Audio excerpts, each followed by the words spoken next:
Hello children, welcome to the YouTube channel DEBO Nalgonda. Today we shall discuss some topics in the 11th chapter, respiration in organisms of general science in 7th class English medium. Children, let me ask you one question. What are the basic needs of all organisms to live or exist? Do you know? Yes, you are right.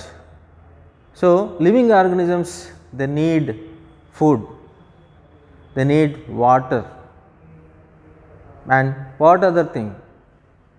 Think over it. Yes, all living organisms, they need air to respire. Yes, living organisms can survive without water for 3 days. They can exist for 3 days without having water, and living organisms can exist or live without food up to 2 months of time. They manage to exist up to 2 months of time, but think over it, can living organisms live without air? No, hardly living organisms can live for a few minutes without air. If you take the example of man, a man can exist or live without air for maximum time period of 4 minutes. After that time period, he dies. So, air is the most important need for all the living organisms to exist. Then what does the air contain? What is the important component of the air that supports or sustains the life of living organisms? Yes, you are right, oxygen. Oxygen is one of the gases present in the air which supports or sustains the life. Then in what process or in which process the living organisms they procure the gas, that is oxygen, for their existence? What is the name of the process? Can you tell me the process by which the living organisms can get the oxygen? Yes, breathing is the process in which living organisms get the oxygen required for the process of respiration. Then how can we define breathing? Yes, breathing is nothing but taking in air and giving out air. Taking in air and giving out air is called breathing. It is the simplest definition. We need not go into the depth of the subject. In simple words, breathing is nothing but taking in air and giving out air.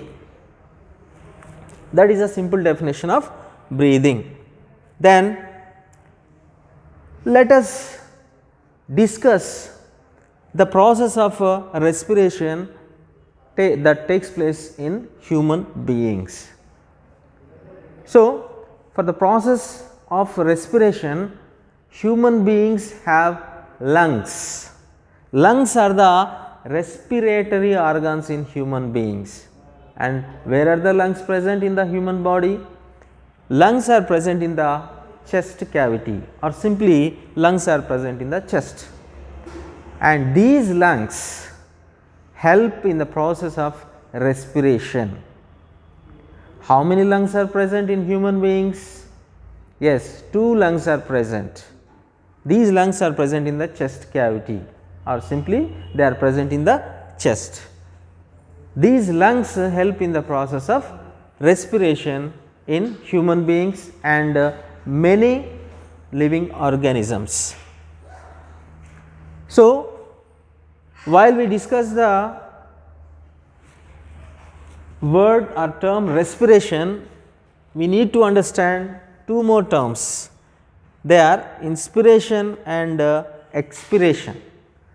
Both inspiration and expiration together form breathing. So, let us discuss what inspiration is. Inspiration is a process in which the air enters into the lungs. When we take into the consideration respiration in human beings, inspiration is the process in which the air enters into the lungs. So, inspiration in other words can also be called inhalation. Inhalation.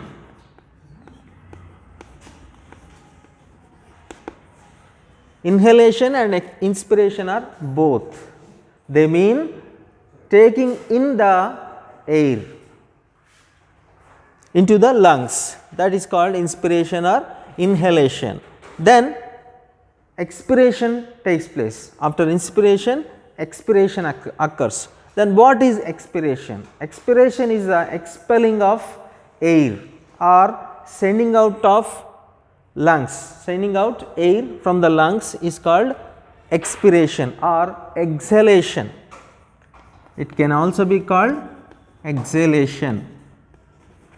Both inspiration and expiration together form breathing. Breathing is a combination of inspiration and expiration. Breathing can also be called breath. Breathing can also be called breath. So, breathing includes two processes: inspiration, that is taking in air into the lungs, and expiration, it is expelling the air from the lungs. So, both these two processes, they form the breathing. Breathing is nothing but taking in air and sending out the same air. In the beginning I told you, breathing is nothing but taking in air and sending out the air. So, breathing has two steps. One is inspiration. Inspiration can also be called inhalation. The second step is expiration. Expiration can also be called exhalation. Yes. So, to understand the process of respiration, there are some activities given in your textbook. Among them, expansion of chest is one.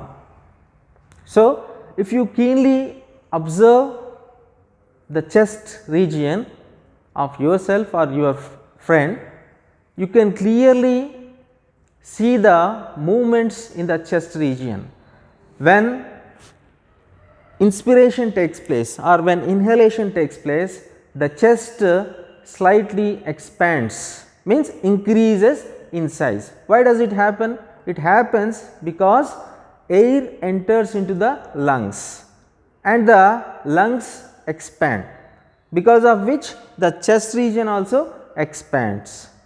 So, we can clearly observe the expansion in the chest region during the inhalation. So, immediately after inhalation, exhalation occurs. What is exhalation? You know it very well. Exhalation is the expelling of air from the lungs. When the air is expelled out from the lungs, the chest comes to its normal position. So, during the process of breathing, expansion of the chest is alternately seen. Chest expands and again comes to its normal position. During inhalation or inspiration, chest expands, and during exhalation or expiration, chest comes to its normal position. So, remember these two words, these are the technical words, inspiration and expiration. Both these two words, they form breathing. Breathing has two steps, namely inspiration and expiration. The other name for inspiration is inhalation, the other name for expiration is exhalation. These are the technical words, you have to get familiar with these words. And next activity is that you have to understand the difference between the inhaled air and exhaled air. What is inhaled air? The air taken into the lungs is the inhaled air. And then what is exhaled air? The air which is expelled out from the lungs is called exhaled air. So, if you understand the differences between the inhaled and exhaled air, you can understand what respiration takes place in the human body. Okay. So, when the exhaled air is keenly observed, it is slightly warm, means it shows some sort of temperature. So, exhaled air is always warm than the inhaled air. That is the first point. And second one, exhaled air contains water vapor, that is moisture. Exhaled air contains moisture, and this can be easily demonstrated or it can be done by yourself also. If you take a mirror and open your mouth while exhaling the air, you can clearly see the moisture on the surface of the mirror. So, before that the mirror was very clear, but due to exhalation the mirror becomes moistured, means moisture gathers on the surface of the mirror. By this simple demonstration you can understand that the exhaled air contains moisture, and two important things are to be remembered. The exhaled air is warmer, and second one, it has water vapor or moisture in it. So, exhaled air is warmer and second one, exhaled air is moist, it contains moisture or water vapor. So, while we discuss the process of respiration, we mainly discuss on two gases, they are oxygen and carbon dioxide. Actually, we inhale the air and exhale the air. So, the gases that are present in the air enter into the lungs, from there they enter into the blood, from there the gas is distributed to each and every cell of our body. Okay. So, when we go back to the history of discovery of oxygen and carbon dioxide, we have to remember two great scientists. They are Joseph Priestley. Joseph Priestley was a scientist who discovered oxygen in the Joseph Priestley, remember this name, and another scientist by name Joseph Black, he discovered carbon dioxide present in the air. So, whenever we discuss the process of respiration, these two gases are definitely mentioned, and these are the two scientists who discovered the gases we are discussing about. Joseph Priestley discovered oxygen and Joseph Black discovered carbon dioxide. Yes. And then if we closely examine the exhaled air, you can clearly see the difference in the percentages of oxygen and carbon dioxide. So, the inhaled air contains 21% of oxygen and 0.04% of CO2. But when the air is expelled out, that is when the air is exhaled, the percentage of oxygen becomes 16% and the percentage of carbon dioxide becomes 4%.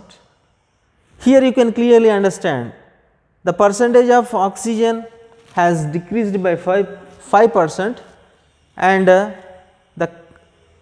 percentage of carbon dioxide has increased to 4%, 0.04% of carbon dioxide has increased to 4%.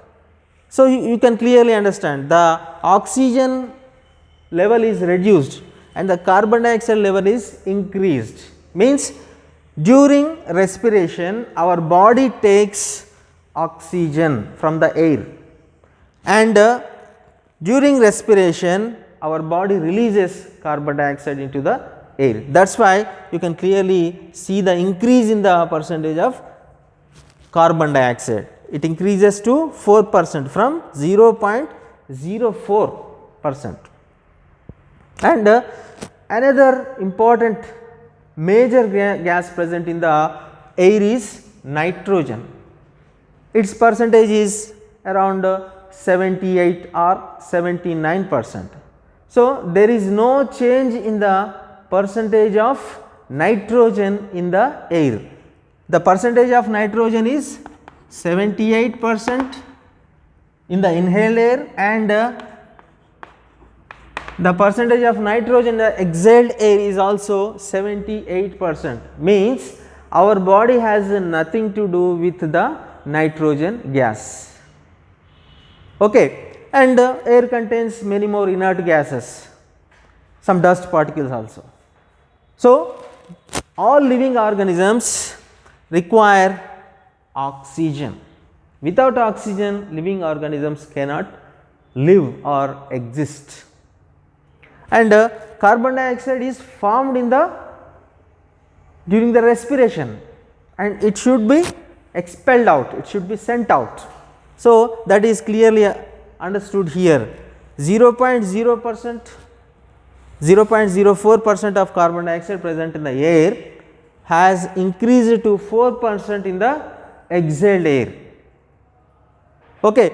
So, the increase in the level of carbon dioxide indicates or suggests that carbon dioxide is formed in the human body during the respiration. Not only human body, in all living organisms carbon dioxide is formed during respiration and oxygen is used or utilized.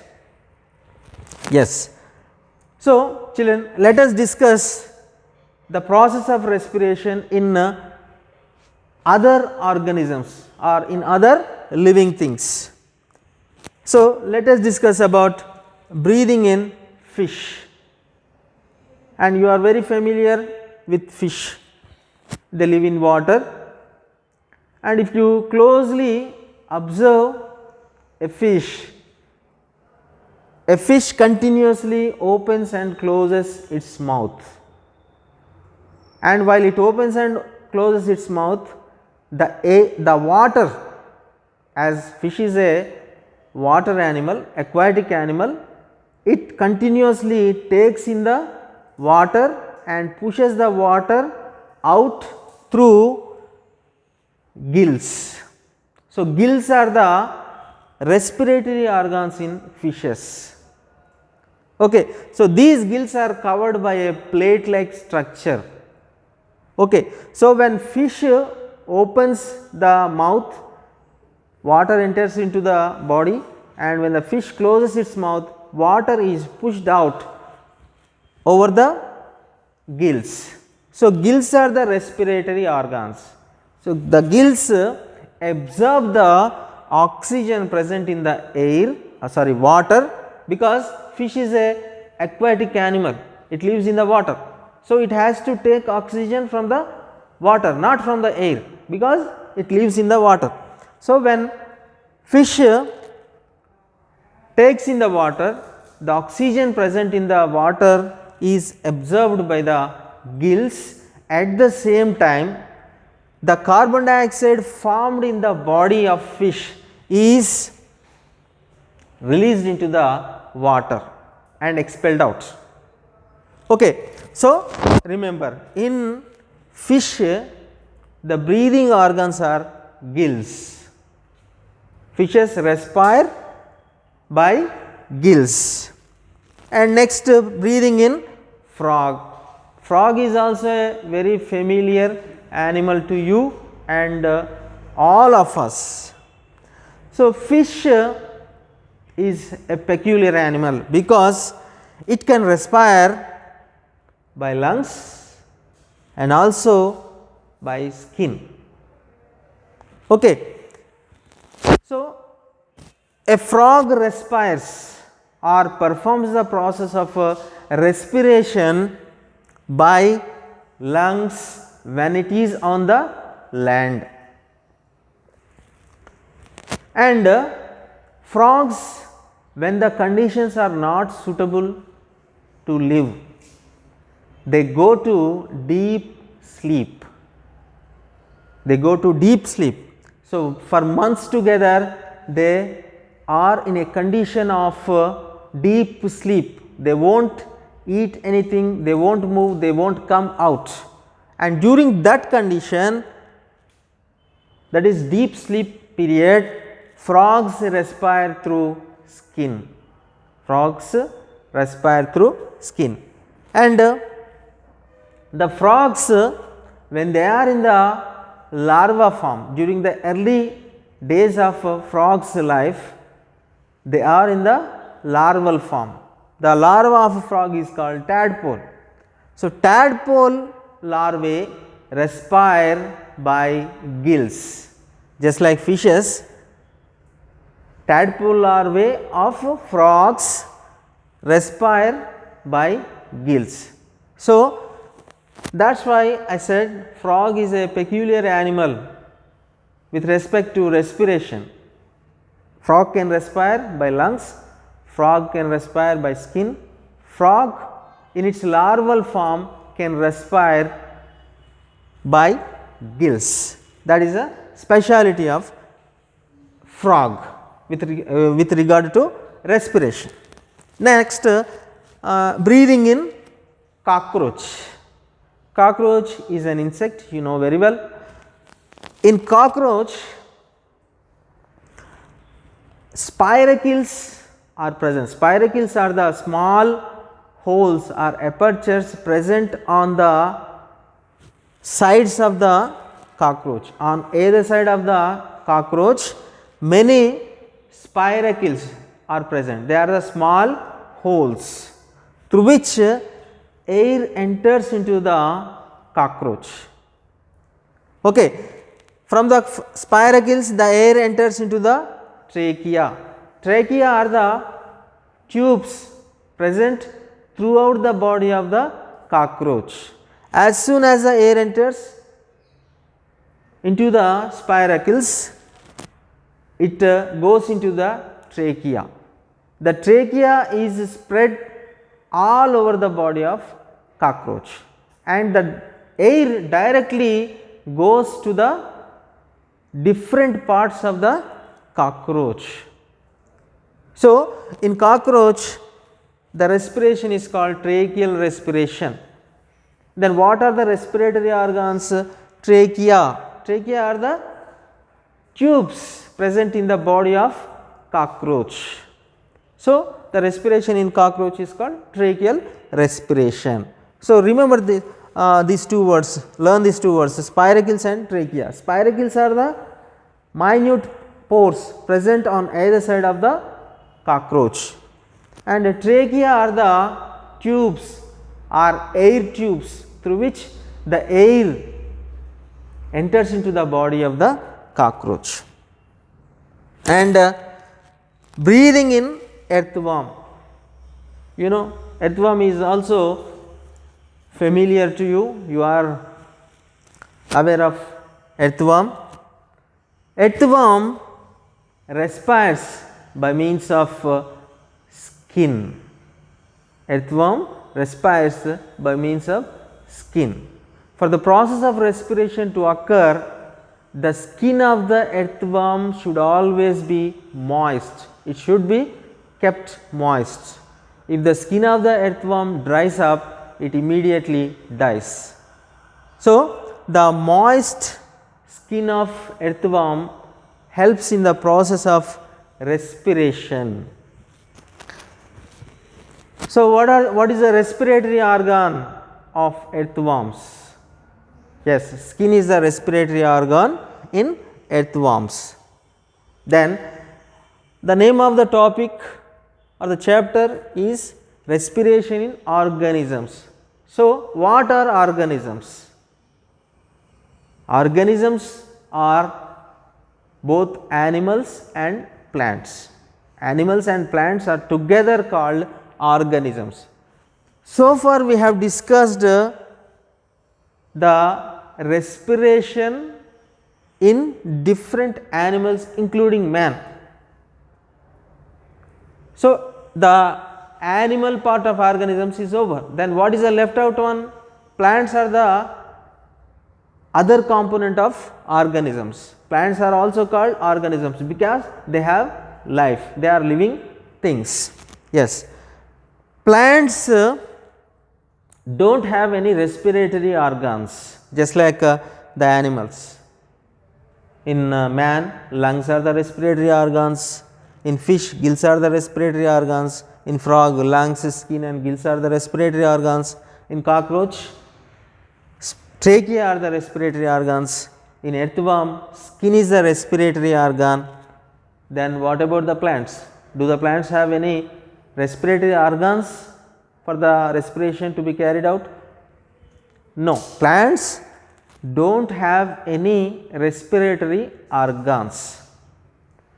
The air simply enters into the body of the plant and the oxygen present in the air gets absorbed and the carbon dioxide formed is sent out. It is a simple method. There are no respiratory organs present in plants. Then how does the air enter into the plant? This is the question. Yes, if you keenly observe a leaf by a magnifying glass, you can see many holes or pores present on the surface of leaf, on the upper surface and lower surface. Many holes are present. These holes are called stomata. Stomata are the pores present on the surface of leaves. And if you keenly observe the stem of plants, you can see small pores present all over the stem. These pores are called lenticels. These are called lenticels. So, stomata are present on the leaves and lenticels are present on the stem. Through these holes or apertures, the air enters into the plant body and the oxygen present in the air is absorbed by the cells present in the plants, and the carbon dioxide formed in the plant body is sent out into the air at the same time, and the expelled air is sent out through stomata and lenticels. The air which comes out of the stomata and lenticels contain carbon dioxide. So, I remind you again, plants do not have any specific respiratory organs. The air enters into the body of plants and the oxygen is absorbed, carbon dioxide released into the air and the air goes away. And how does the air enter into the plant body? Air enters into the plant body through small apertures on leaves called stomata and small apertures on the stem called lenticels. So, remember, plants also respire like all other animals. Plants also respire like all other animals. So, children, before concluding this chapter, I would like to give you a clear difference between these two words.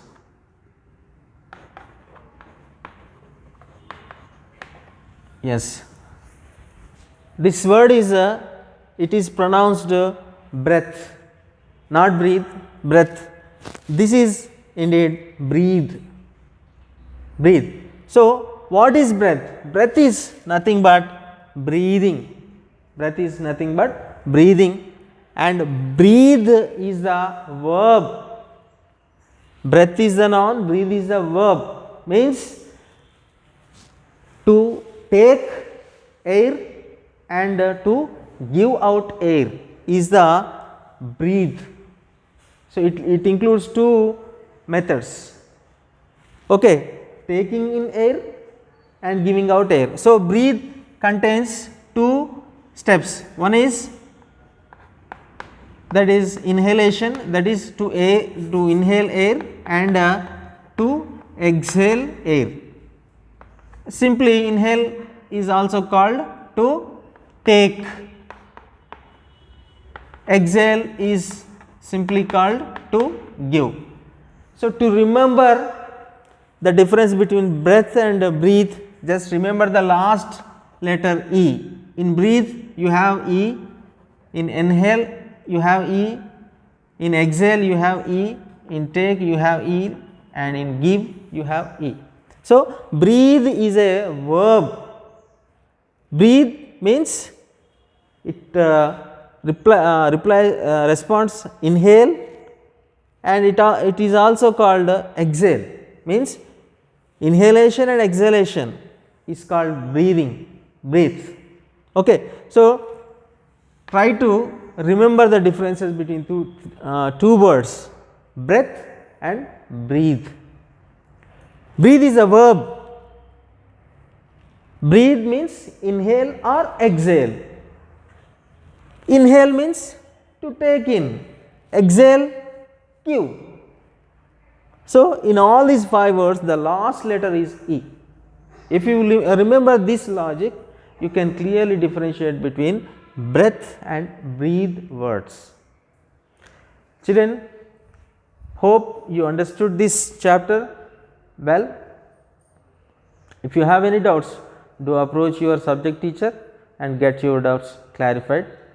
Thank you for watching this online class.